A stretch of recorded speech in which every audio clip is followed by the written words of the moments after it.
What was your inspiration for entering Oh, into the work of ancestry? It's just so beautiful and wonderful what you're doing. So talk to us about that work. well, essentially, it come by way of commission of my grandparents. It was started with the oral narratives, the oral stories, and then Mm. they wanted to move it into family history books. At that time, I wasn't on Ancestry or anything that were the online databases. It was just their stories and they asking me to Regina organize this, coordinate this, make this mean something, so that other people who pick up this booklet will understand it. And that was a larger call than I thought I could ever imagine, but certainly through their vision and manifestation, that's what invoked my interest. It was my grandfather who knew and who said over my head, "You're going to be really good at this, and with technology, baby, Mm. you're going to take this into the next level. If you're going to do this dance thing, baby, make it mean something." That's what he said. And my Yes. father, he would say, "You got to learn how to crack the codes, baby," and made it very plain that we were here long before the idea of slavery, that we were the earlier explorers, we were Yes. manifestations of Olmec heads, there was all kind of our footprints. We were queens in California, call it myth or legend.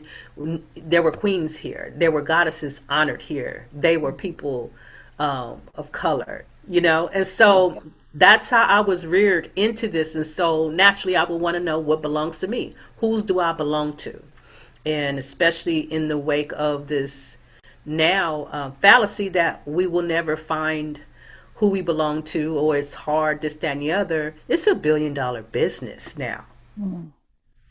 and so, and I'm saying without DNA. I'm just saying that the fact that, if you never wanted to do DNA, and I'm not going to say that to never do it, but it's important that you get that story to cultivate the investigative work. In some cases, and everybody's story is distinctly their own, and I think everybody's story is special. It's their birthright. People's birthrights are important. It's been where I have provided genealogy as a service, as a mediumship for ushering the story, unearthing the story, and the tools of genealogy, genetic genealogy as well, and just the cultural background that lays into that, the layers of that, heritage and community has informed the measurement of the quality of service that I extend and experience when I'm in exchange with someone learning about their family history, or a community and preserving their family history. So today with Nzo Califa Ancestry, that's spelled Nzo, which is sacred home. It's a Kikongo for sacred home, sacred place. Mm. Califa Ancestry, Califa speaks to Queen Calafia, early California, and then Ancestry, Nzo Califa Ancestry. This is my service, my mediumship, from which, through dance, ushered me into adopting genealogy as a tool.